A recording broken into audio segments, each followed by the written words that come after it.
आजच्या जेवणात मी डाळ बनवली होती.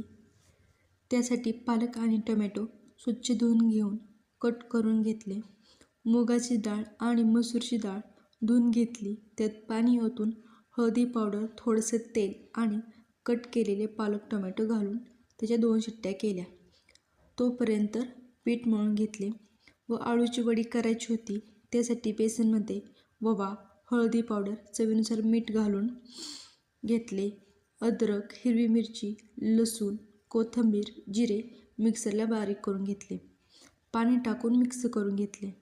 आळूच्या पानाचे देठ काढून घेतले व स्वच्छ धुवून घेतले. 3 पाने एकत्र करून त्याला बेसन लावून लेअर लावून घेतले व चाळणीला तेल लावून स्टीम करायला ठेवून दिले. 15 मिनिटांसाठी स्टीम करायला ठेवले.